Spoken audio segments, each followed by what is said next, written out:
Is everyone furnished with a beverage? Good. 1, 2, Microservices. Hey guys, just first a quick introduction.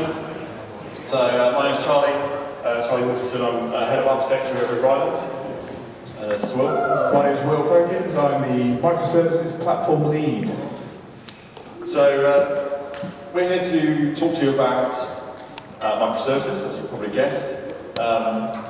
Really to discuss what it is, what we think it is. It's a bit of an umbrella term. What problems we think it solves, and really our interpretation of it from an implementation standpoint. So just a bit of background. The picture you can see up here. This is our new ultra-modern Shoreditch office. It's very chic. So this is where we primarily operate out of, which is kind of cool. It's very nice to be operating in Shoreditch as well. Yeah, as you can imagine, with microservices, it's quite a new industry and quite new technology and a bit of a culture shift. So we've got a Shoreditch office, which is all brand new technology, new people, and it's helping us on this journey. Cool. So let's get into it. You have to do that. Okay. So firstly, what problems do we think we're trying to solve with microservices? And there are many, but we're focusing on two really important ones. Firstly, batch processing. Who here deals with batch processing? Raise a hand. Okay, a few. Who loves it? Oh. No hands. No surprise there. Do you want to take the click at me? There we go. So, let's discuss why. Right. Peaky CPU usage. You've got batches, stuff arrives in every 15 minutes if you're lucky. The rest of the time your server's sat around doing nothing. Waste of time. One big dodgy input kills the batch. And you end up with shit falling out the bottom of it. One dead batch blocks the following batches. So easy to happen this, right? This is something we're all familiar with, so I'll zip through this. One broken step in your batch process kills the whole thing as well. Instant P1 issue, millions of business stakeholders calling you in the middle of the night, breathing down your neck to get it sorted. And on top of that, even if you avoid the danger that's associated with this, it's still a shit solution. Your data's not there timely. It's at best, there's an interval within your batch processing, and you're not getting that real-time data. So actually, the end result is pretty suboptimal as it is. Batch, because fuck you. So here we are. This is where we are. We've seen this before. Many systems all integrated into some kind of hairball. It's very difficult to test. You've got restrictions and contentions on each environment. And each system is normally a snowflake. No one wants to touch it. It's different between test stage and live. And you're pretty much boned if you want to introduce anything new to it. Yeah. And you have to communicate with many different teams in order to get things done. Which means tickets, Jira, which means all sorts of collaboration. Business owners have to get engaged, and it's a lot of risk, right? So let's say we want to add another feature in here to our current estate. In this example, it's gift card service. We've now got a whole load of point-to-point integrations which grow exponentially for each service you want to integrate with. You've been fucked again. Right, and this is something that you guys will all be familiar with as well, right? The doom of the monolith, right? You've got a limited number of test environments, massive contention for your testing around that, and you're just hunted every turn. Layer into that, licensing constraints of big old products as well, and you're in a world of pain. I think this is something we're all familiar with day to day. So microservices. It's a silver bullet, right? It's going to solve all the problems. What we're going to do is just talk to you a little bit about how we see microservices as a pattern being applied to solve some of these problems. This is a very new domain, it's new to us. We don't have all the answers yet, and you'll see that, but I think there's some interesting ways that we can apply this.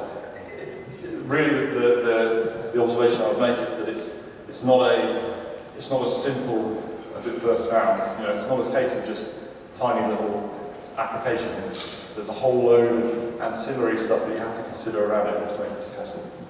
So let's jump in. So one of the things that when I want to develop a new service of any kind, ideally I want it to be following the solid principles. I want it to have a single responsibility. I don't want to build a massive service with many things, many dependencies, all like tested, like we've done with the previous example. I want the smallest piece of functional unit that I can deploy independently, test it in isolation. Ideally, I'd like it to scale independently and be able to take it out of production and replace it on its own without too much coordination with other services that plugged into it. And microservices is allowing, the concept is to take what we do with TDD and solid, building classes with one single responsibility, and building that to a microservice and all the benefits that are associated with that. Yeah. That's mainly how easy is it to test. The real one here is that whatever you deploy, a measure of whether or not you've successfully achieved a microservices pattern is this independently operable statement. And really a good way to tell whether or not you've managed that is to say to yourself, okay, if this is in production now, I go turn it off. I just shut it down. Do you get a phone call that it's been shut down? Do you get the CIO at your desk screaming at you? If the answer is no, then congratulations, you've achieved the microservices architecture. It's by creating those well-defined packages that operate in their own independent way and are not tightly bound to any other systems, that's where the magic source lies. And we'll talk a little bit about how we do that. So, from a technology standpoint, raise your hand if you're familiar with what Lambda is. Okay, pretty good mix. For those that are not familiar, it's an AWS product, it's probably gathered by the orange. Essentially, it's a way for you to have your code executed, the actual code where you're adding value to your business, executed by Amazon on your behalf, without you having to worry about provisioning servers, or fanning about Docker, or any of the gubbins that goes along with that. Because, frankly, we're a fashion retailer. I have no interest in competing with Topshop by being better at dealing with zero-day exploits and patching servers. So deploying with Lambda is a nice thing to do, and I encourage you guys to check it out if you've not looked into it. So, do you want to talk about a little bit about the languages we're using? Yep, so, AWS Kinesis, show of hands, if anyone's heard of that. A few of us. Okay. Has anyone heard of RabbitMQ as a queuing system? Does anyone know about Q? JMS topics? So basically, Kinesis is like a queue that's ordered. And we use it along with, you can replace that with any queuing system that's ordered. It's a service from Amazon, so we don't have to worry about running Kafka servers. And we basically decouple our microservices using this queuing mechanism, or the stream queue, which is in this instance, Kinesis. So it's a way of providing asynchronous communications between our services. We use an event-based model. We're going to talk about that in just a second. Admittedly, all of our problems aren't exactly real-time problems, so it suits microservices very well. If you work on a trading platform, your solution may stack up differently. Your results may vary. So we're using AWS Lambda, we're using Kinesis. These are just two key tools that we're using. But really, you can substitute any event stream for Kinesis, and indeed any kind of execution environment for Lambda. These are just two examples of tools that work very well. We're writing our code predominantly in Golang at the moment. That being said, we're actually taking a polyglot approach. We're definitely going to be building microservices again in Lambda potentially, with Java certainly, maybe other languages as well. I don't want to kind of go crazy, but the intention is to be polygon. Okay, so great. We've got these magical, tiny little services that you can deploy at a moment's notice and tear them down even quicker. So don't forget about the data. Right? How are you going to service these things? So how are you going to provide the data that these things need to operate? And this is where we come to the kinesis piece. So that's the kinesis icon now on the top left. So this is a pretty typical sort of scenario. You've got an e-commerce site, it's generating orders. You've got a warehouse management system that's going to be responsible for picking at least. You've got an order management system. That's where you're doing your packing and your shipping, and then you may well have some general ledger that's interested in what transactions you've actually completed.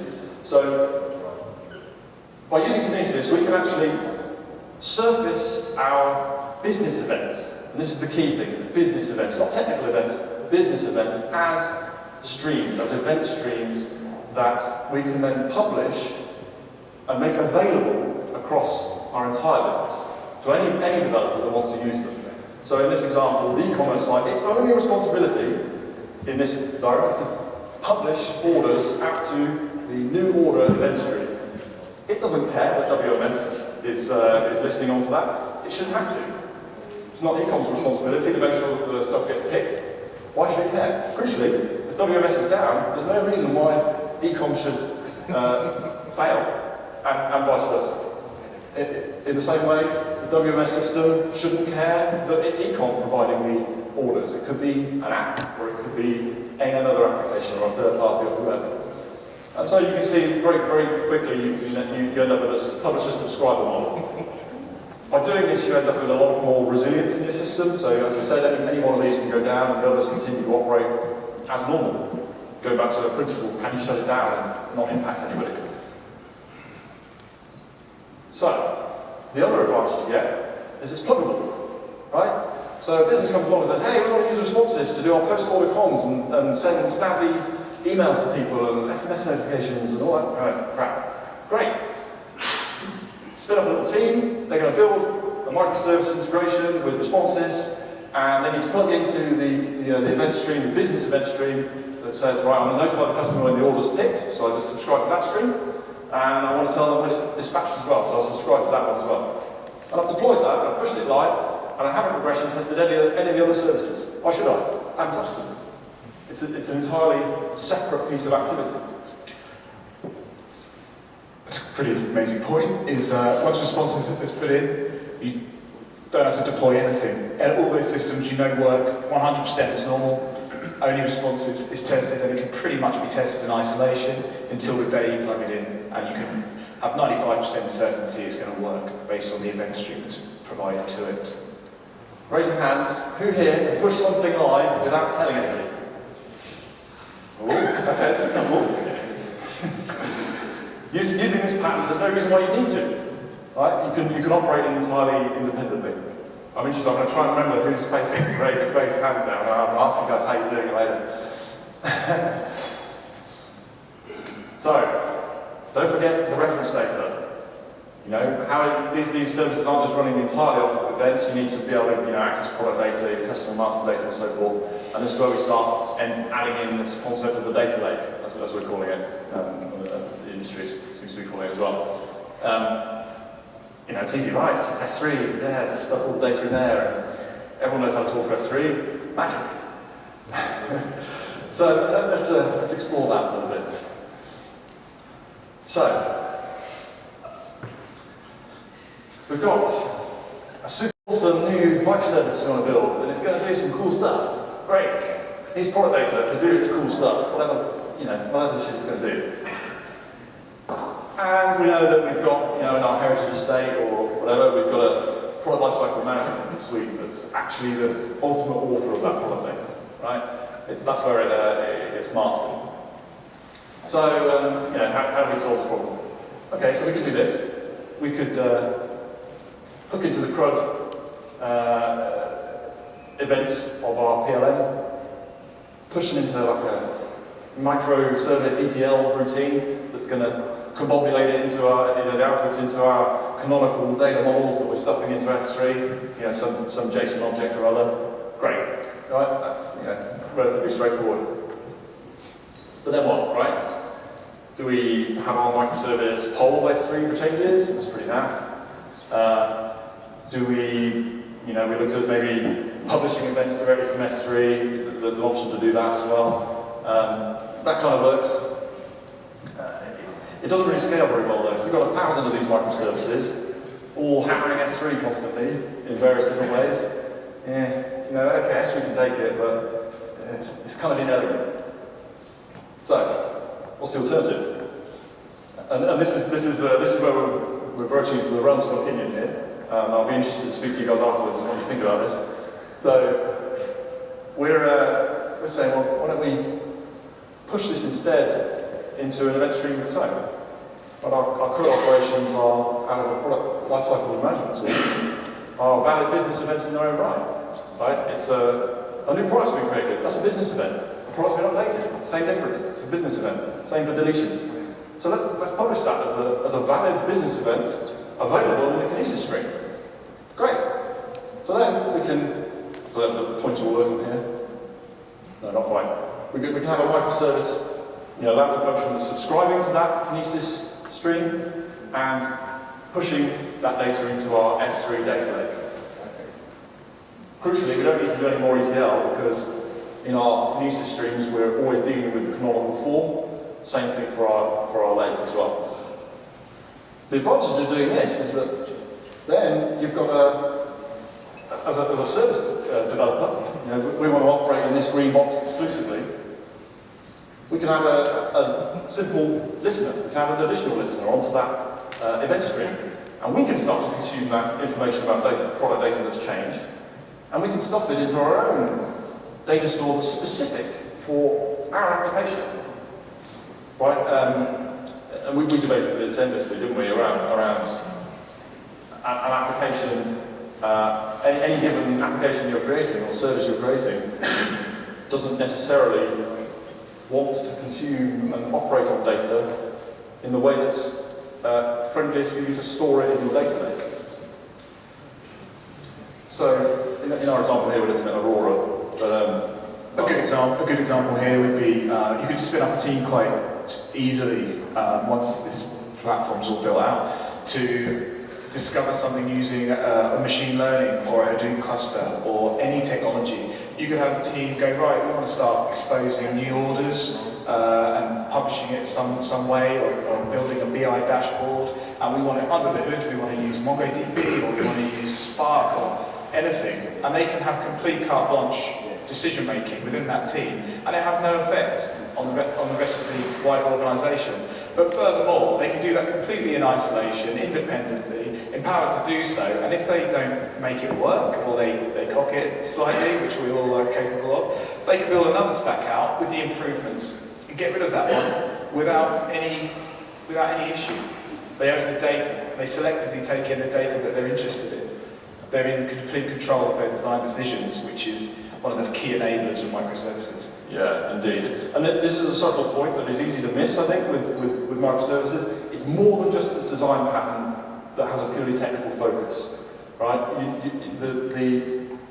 Well, in our opinion, if you're going to deploy microservices, you need to also think about the development practice that you want to foster as well. And to Will's point, the fact that we're able to draw a green box around all this stuff, and that's specifically our service, we can have a product team that only cares about the stuff in the green box. They can go off and build a project. We saw earlier the responses example. You can throw that in, you throw it into production. You can have complete control of design choices within your application. And you can use whatever technology floats your boat. You could have a Mongo database in there. You could have some Elastic Cache implementation instead, whatever you want. We could also export that data from S3, that friendly, easy to consume, easy to understand, and that's the main point there, easy to understand and interpret data directly out of S3. There's loads of really easy ways to do that, into your Hadoops and all of that good stuff. Just out of curiosity, how many teams or people here run DevOps sort of culture? You get a phone call at midnight when it goes wrong? No. Never enough. This kind of pattern, I imagine, works extremely well for DevOps because you can build out stacks that the team owns and they have complete control over it. So within a corporate environment, which we are, we're trying to force in this sort of DevOps approach, and with this, it's quite easily adopted. Yeah. So we missed the whole kind of thing we've missed. I've noticed that we've missed something, and that is this piece. Right? It's no good just having the core operations because when you start it up, you've got nothing. So very simply, the only time you really need to go to your data lake to fetch data directly, in the majority of cases, is when you start your service. It needs to do the initial population of whatever data engine you're using in your application itself, and you do that at startup. The key thing here is to be thinking about this, this dank microservice as something that you must be able to turn off at a moment's notice, and also be able to throw away, destroy it entirely, and it should be able to stand up and you stand up from scratch and behave as normal as well. Now that can be challenging depending on your application domain, but that's definitely the aspirational goal. Okay. Now, add into that one nice little nugget. So, and we won't go into this, there's a whole other topic in it itself. What if your source data system doesn't really lend itself to this new fancy microservices domain? How do you get CRUD operations out of your Oracle database or SAP instance or whatever it is? Typically, a lot of problems we're seeing that we're running around this are mostly related to old school relational databases. How do we operationalize that data and those changes? And it's a really challenging problem to solve. It's one that we haven't yet solved. We have some design ideas that we're testing out on this front. The real challenge is to move from a world where you're dealing with transactional relational database.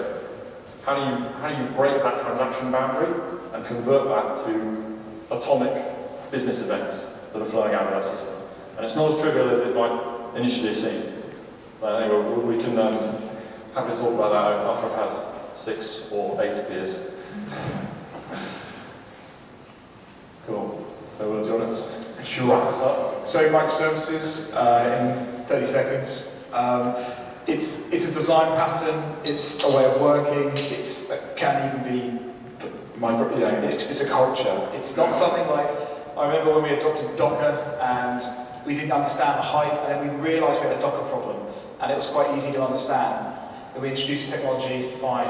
Microservices isn't as easy to adopt, I'm finding, as that kind of thing, because it spans it spans teams, it spans a business, it's a different way of thinking and working. The tool sets aren't quite all there, you can't get something off the shelf to make it work for you. But it is the logical conclusion for SOA. So again, we want small, tiny components that are easy to understand, easy to test, and easy to deploy. That was the goal, I think, of service orientation. Yeah, we've been saying this for years, right? People have been moaning about SOA for donkey's years. And really, the pattern here is no different. We're just talking about small units of granularity, more extreme decoupling, and it's all of the ancillary services that sit around this that make this possible, that really represents the microservices pattern.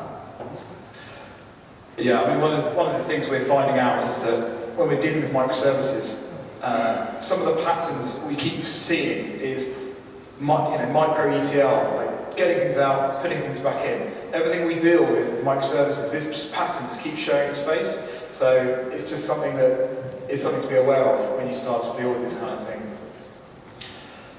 But with microservices, it's mainly event-driven. We need queues. We need to decouple these components. So in your toolset, you're going to use things like kinesis. You're going to use streams. We're going to start using centrally stored data in S3, which is our choice. That's changing on a weekly basis. Whether we use DynamoDB, whether we use S3, the idea is we build out this data lake, and then we can have different teams consume it and use that data and use and abuse it for whatever they like. And yeah, we've got standardized APIs for accessing and updating. So we're trying to build out frameworks to enable microservices teams to not have to deal with some of the problems that when you try and adopt this, you'll find that many teams will have the same issues. How do you get data in or out of a legacy system? If you can build an API framework around that and just enable those teams, you're golden. Yeah. And the last one is the real golden rule, right? No point-to-point integration between applications. If you do that, you break that rule, you're back in the world of monolith. You've totally missed the opportunity if you do that. And we're trying to be really, really strict with ourselves on this, and it's hard. Right? It's really hard because it's hard to sell it to the business. Right? It's a challenge to deal with the business. All businesses are working on tight margins. They're trying to keep things tight. So this is getting the business to understand this. Get them to understand this pattern is important. But this is a really, really important one. All in all, the little dog jumping through a hoop here, really just to summarise, all of these things, this whole microservices pattern is just about delivering agility in the way that we build services. Right? It's, as Will was saying earlier, it's more than just a technology, it's a cultural change to support that development practice change that delivers you agility to deliver new solutions really, really quickly. So, we're kind of about time now. So questions will be answered for beer. Has anyone got any questions? Yes. I think we're going to pass the mic around. I was going to say, where's my, I'm going to have my beer. I'll grab it. All right, cool. So if I get this correctly, you guys are mostly doing things in terms of replacing batch processing, so still event-driven batch processing, and it's obviously very successful for you. Is there anything you might do differently for less batch-oriented, more interactive things? Like, for example, when the e-commerce portion of your stack gets rewritten in microservices. Is there anything you might do differently? Do you think you might have to change the approach? Yeah, definitely. It's a good question. You know, when can you do asynchronous? And this is actually one of the first questions we asked ourselves: is that how much of our business, what part of our IT estate can we really operate in a truly asynchronous manner? Now, we're quite fortunate in our business domain that actually there are relatively few reasons or use cases for us where we really need to behave in a very synchronous manner. The typical examples are when you have a customer stood right in front of you, right? You need to be able to pull back their customer record. You need to be able to access that data right now. And there are two schools of thought to how you might approach that. One is that when we were looking at the S3 data lake piece there, what we didn't cover is that it's entirely viable to put a RESTful front end on that, right? A RESTful synchronously responding API on that. And actually, though, you probably, the other school of thought is actually, well, that's a microservice in of itself. Right? It sits in front of S3, it maintains a cache, in the case of customer data, maybe you do use Elasticache, or maybe you do push that data into Mongo, whatever. But again, it can follow the same pattern. You can deploy that that synchronously responding service in front of your core data lake. There are challenges where the data is not mastered by one of these ultra-modern new systems, and you need to make a synchronous call to your current, heritage backend. That is a challenge as well. We have various design patterns for dealing with that.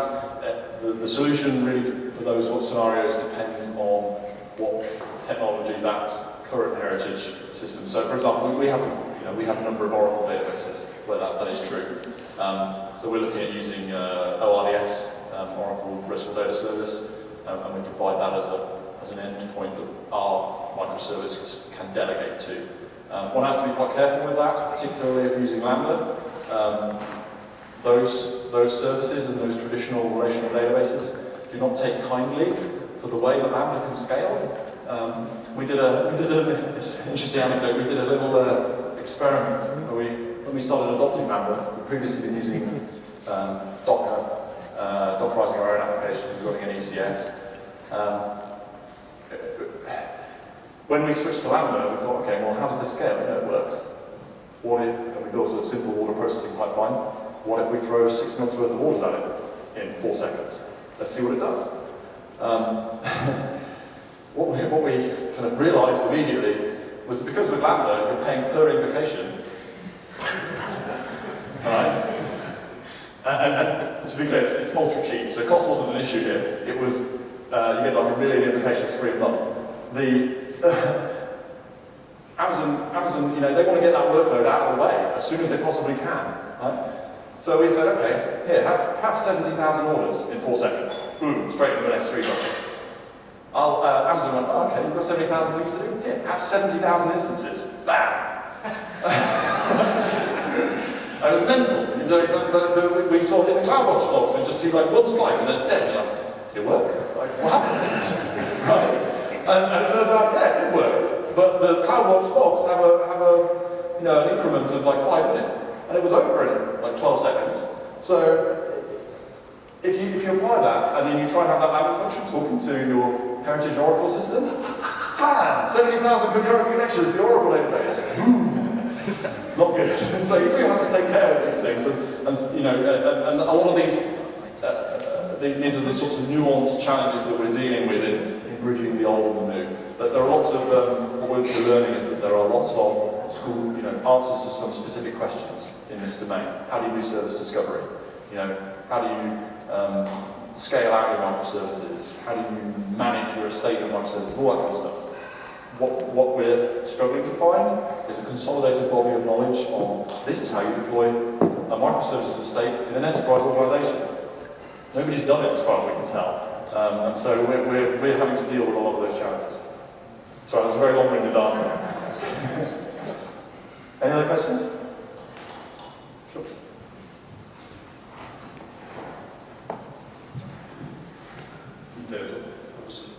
Right, so our architecture is pretty much the same. So we have been like following this asynchronous event communication since ages. The only issue that I have is with the reference data. So the service provides the reference data. If it's down, let's say, it's still independently scalable, deployable, operable. But all our services are dependent on the reference data. So if the reference data service is not running at that particular point, does it mean that it's not really a microservices architecture because it's not really independently operable anymore? It's still event-based, so. Sorry. Right, so you have reference data, right? So fewer applications would need that reference data to work. Yeah. Are you referring to the alluding to the S3 outage we had last week? Not really. I'm just saying if the reference data is not available, it's still a service. Yeah. If which? It's still a service. S3. Yeah. And if you provide with data that's running, it's still independently scalable, deployable, operable, everything is fine. It still communicates via asynchronous events, everything is good. It's just that if it's not running, right, then the other applications are not operable. There's no API as such, right, but it still needs the data to process, which means that I won't be going to the database to fetch the data. I'm dependent on that particular service. So if it's down, I won't be having any data. Does it mean that it's not really a microservices pattern? Because it's not really independently operable anymore. Well, it's a tough question.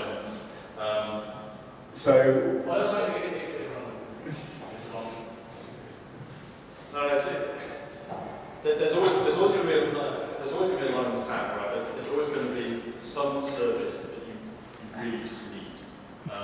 S3 is one of them. With this pattern, quite scooch back a little bit. With this pattern here, you at least, even if S3 is totally available, and hopefully you built it with like multi-AZs, and we're looking at how we deploy these patterns in a multi-region environment, and realistically, the resiliency of that approach I think is pretty good. There comes a point with anything where you have to always going to have to weigh risk versus impact. Right? And if you manage to, if you are careful in the way you architect this, and if you go multi-region, maybe there's an argument to say, actually, you know what, that's an acceptable level of risk. Right? The impact is such, you know, the impact is potentially catastrophic. But that's always going to be the case. That's going to be the case if you've got some on-premise, you know, SAN array or whatever. You're always going to have that challenge. You just do your best to mitigate against it. You know, there's never going to be a perfect, totally 100%, you know, infinite uptime solution to this problem, in my opinion. I mean, one of the measures that I think is really important is mean time between getting your stack back up and running from complete destruction. So when you build microservices or any system, nothing's going to be up 100%. So you have to choose where you want to put the most important things. And then it's like your arm. You can cut your arm off and someone can come along and put 20k on. You won't die. You might have no arm, but if someone takes your heart out, you're dead. So with S3, I mean, that's where we're planning on putting all that data. I mean, if S3 goes down, then we won't get up-to-date data, we won't be able to update it. But in this instance, we might have some of the data available in Aurora, and then some of the micro ETL, it may just be queued up. So you might just get out-of-date data. And depending on your use case, I mean, I used to work for a gambling company, and they wanted all of the data available all the time, they wanted consistency. And then I started working for other companies like BBC, who they still wanted their website to be there, even if 10% of the news articles weren't available.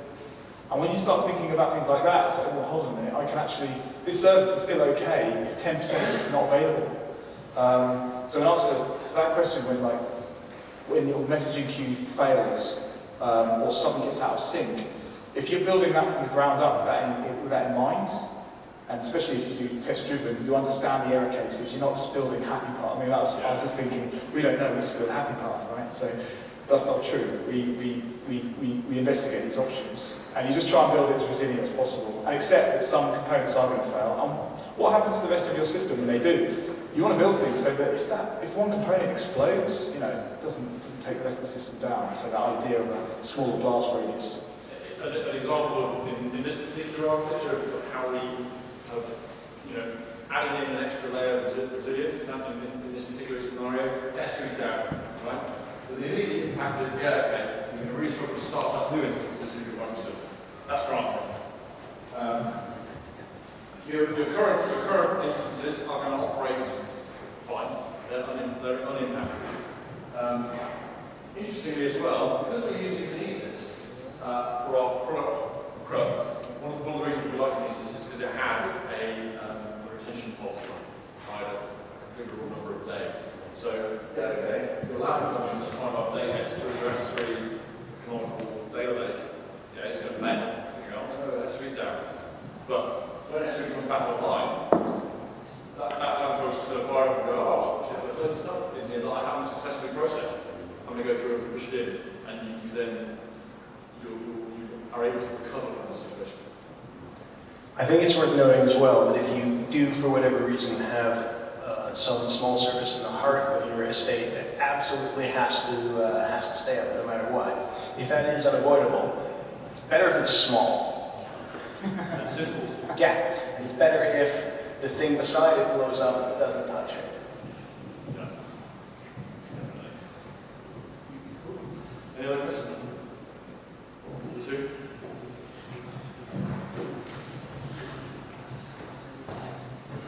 Okay, how do you sort of version the data for your data lake? So if the schema of that data changes over time? Did you just ask the Jason's schema versioning question? Maybe. Yeah, so what we do. At the moment we're thinking about storing data in JSON, right? And there's no schema with JSON. So we looked at Google protobufs, but we think that maybe it's not as human readable if you want to explore it in a key value store. So there has to be a strict set of rules when you create something JSON-like. And luckily for River Island, we've got canonical data types which we're pretty don't change that often. We've been going quite a long time. Like how we represent a customer, how we represent an order. Like I'm not saying it doesn't change, but we can pretty much guarantee that it's going to stay the same way for a while. And so that will be defined. And actually, we don't version it. We're not versioning what the canonical data is going to look like. And actually, that's one of the biggest challenges we think we're going to face when we roll this out and start wanting to change it. So one of the ways to get around it is to only add fields to JSON, treat it as an interface that you're deprecating. So if, for instance, if you wanted to create, say we don't store middle name and we want to start storing middle name, that's very easy. You can just add that. It doesn't really affect any service because they're not accessing it directly. If you were to delete something, then you don't know. But one of the challenges we face is how do we define those models and then put them somewhere and then have our microservices be able to detect those problems when they pull down the latest sort of schema. And being JSON, it's not schema. So that's a good question. Maybe XML will solve that. We don't have the perfect answer to this yet. The data lake is something that we're still working on building. We haven't built it in its entirety yet. The key piece though is that we're trying to avoid having to version. So we think we can achieve that by saying we're setting some strict policies and saying, you know what, never remove a field. Now, as Will said, we've got some, we feel like we can actually set in stone some basic canonical structures for our key entities because, customer's a customer, an order, a product, they're pretty predictable structures. And that's also we can have fit. If, hypothetically, we discover that actually we do need to totally change our product structure, for example, we could do that. And what we can do, we can actually say, okay, we're going to create product version 2, whatever, that's radically different. What we think we will probably do in that case is we will create a new product stream. And wherever we've got an event stream that's full of product data, we create a version 2 of that. So we would only ever have streams. Streams will only ever have one data type in them. And that will extend to versions of data types as well. So at that point, you can begin to migrate your services to consuming a new stream of product operations. And they may talk to a new data lake. We probably need to figure out how we reconcile diffs between the two versions of the actual lake, if we do that. We don't have a perfect solution to that yet. We'll cross that bridge when we get to it. One of the things we're trying to do is keep the data lake simple. So if we did put schema in there, that would mean that people consuming it, teams consuming it, need to validate it, they'll be forced to technology environment. So keeping it really simple that humans could digest is a primary focus for us. Yeah, it's a lot more factor. Maybe 2 years after. Sure. No question?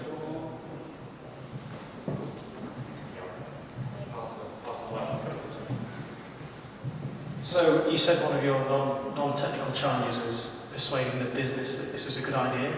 So my question is, despite what you might have argued in the first place, what is it that the business has seen as the value coming out of this? What are the things that the business has seen as most valuable? Well, it's a really good question. I'll take this. So the way this has been positioned in the business and fundamentally overarching goal for the business in adopting this pattern is about agility of delivery. As a business, we want to move from a world where it might take us a sort of time between having an idea and then taking it to market. As let's say your idea to do some fancy new customer segmentation with some magic tool. The time, really the overall business objective is to reduce that time. The time taken to go from that idea to having some minimum viable product live to the smallest possible time, like down to weeks or ideally days. So that way, you're then able to, we obviously, as you guys know, sit in the retail fashion domain. We want to be able to compete in this space with the pure play online fashion retailers only, the likes of Misguided and Boohoo, you see all the adverts on the tubes all the time.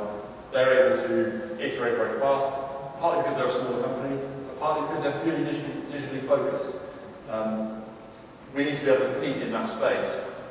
And really this whole exercise, and it kind of goes back to our last slide, where was it? This dog runs through the hoop. The whole point of it is about delivering a technology set that allows us to be agile, allows us to, and by agile I don't mean Scrum, I mean the ability to deliver things quickly. And also a delivery practice, a development practice that supports delivering ideas through to production quickly. And you can only really do that, you can only achieve it if you have teams that are empowered to be able to push things into life immediately. If you want to get your release cycle, your release from idea to some concept live into a couple of days, your developers first need to be able to push something live in a couple of days. So you start with that and work backwards. So that's really the underlying theme of what we're trying to achieve. And then everything is built on top of that, the whole business case. It's also worth noting that people in the business constantly ask me, so are you trying to replace all of our core heritage estate? Absolutely not. Right? I'm not on some rampage trying to get rid of all the Oracle databases or anything like that. That would be a mistake. That would be a fool's errand. I'd get grey hairs and be dead before I fit completely. Instead, what we're doing is we're adopting this new pattern for new things that we want to deliver, new ideas that business wants to bring to market, and we incrementally, by business, will gradually start paring away functionality out of our operational state. But in each case, it gets delivered with its own entirely independently justifiable business case. Does that make sense? That sounds like what you want to do. Well, is the business actually come back and said, that's what we see? Yes. Yes. So it's about the business, the value business sees is short delivery time. Yeah. And there are some really important things that you can use to drive that messaging home with the business. So we went live on Monday actually with our first true kind of proper microservice delivery, right? We did a project around RFID stock taking in stores. That went live on Monday, and it was really interesting little experience I can share with you guys. I was stood watching the Scrum team, I was the kind of chicken in the stand-up. And the team, literally launch day, this is a very hotly anticipated product, as you can imagine. And the team stood there, they had 1 PM, they needed to do a big cut-over piece. There were people in the stores physically who were going to be doing massive operation. There's a lot of moving parts to this to actually switch over to this. And the engineers stood there in stand-up, and without even batting an eye, and the business stakeholder there as well, one of the engineers might have said, we need to flatten the production environment and start again. We need to trash it. And nobody even batted an eye, right? And they 2 minutes later, they went away from stand-up, and they just bombed out the whole production estate, and they built it back up again. And it was so trivial, and it worked. Nobody even batted an eyelid. And the business stakeholder came over to us afterwards, and he said, it took all my power not to say anything, because he's a chicken in that ceremony as well, not to say anything when they said they were going to trash production 2 hours before I got all these people lined up in the stores to do things. And it's little nuggets like that that can really start to shape the way the business interpret this, and you can see shit, we never do that before. And so you can use little nuggets like that to demonstrate that value. That's just one example. Cool. I have a question. Okay. One more and then we'll come on beers and you guys can start counting us. So, I do understand if we avoid these point-to-point communications and we rely on loosely coupled services that are event-driven, basically, this really improves reliability. But I was wondering, how do you manage the side effects of a thing that one of your components is down for a few hours and it will miss a lot of messages that it should be subscribed to? What happens in that case?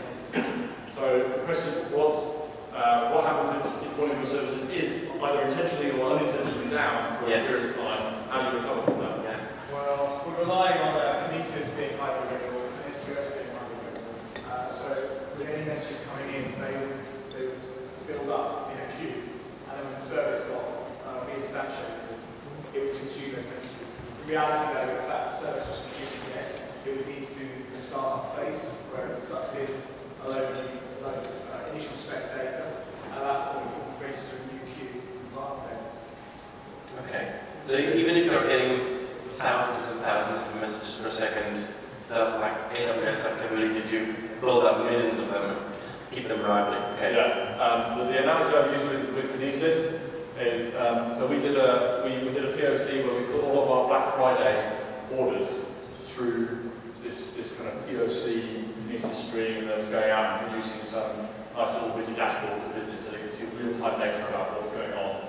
And even our Black Friday ultra sale, we had Kinesis down on its lowest possible setting, 1 sharp, and it was like throwing a hot dog on a corridor. It was ridiculous. The capacity is not an issue in this scenario, and really, it's a good question. It's the sort of thing that one has to consider because it's very easy to think, oh well, our microservice, we blow them away at will. You still have to prepare for that eventuality. You think, well, okay, well, when we do that, not if, when we do it, how do we recover from that scenario? So, and the answer is we choose a technology and a messaging buffer that supports recovery from a particular point. And that's where Kinesis has an advantage over, for example, SNS. Right, SNS on its own, great for proliferating messages through your estate, but it's fire and forget. If you're not there to listen and not there to consume it, you've missed the boat. And we've been toying with whether we combine SNS and SQS. It's a fairly common pattern to combine the two. And there are cases for using that as well. We'll probably end up using a mixture of that pattern and Kinesis. There are subtle differences between the two.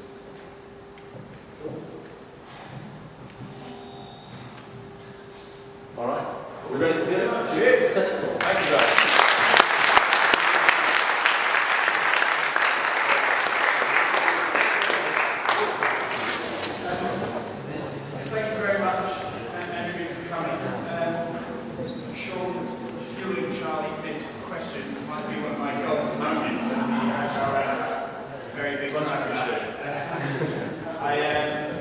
Thanks again to our speakers. We hope everybody enjoyed the talks.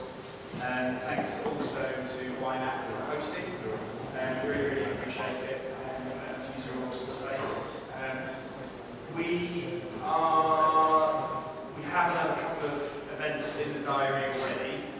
We've launched a sister meetup to the Agile Roundabout, which is JS Roundabout, which is going to be about all things JavaScript. Raf, who's at the back. Gone to the toilet. Gone to the toilet. Great. Raf is going to be co-running that one, and we are really close by and digital, and we have some great talks. That's on the 11th of April, and then the Agile Roundabout is back at Babylon Health, who are a tech disruptor to the healthcare industry, and we have some people talking about our agile and healthcare regulated environments. So that's going to be the 4th Thursday, I think, the 27th of April. So we hope to see, we're going to get that launched tomorrow. So hopefully we'll see lots of friendly faces with that. But thank you very much for coming, and we're going to hang around for a little bit and have some bits.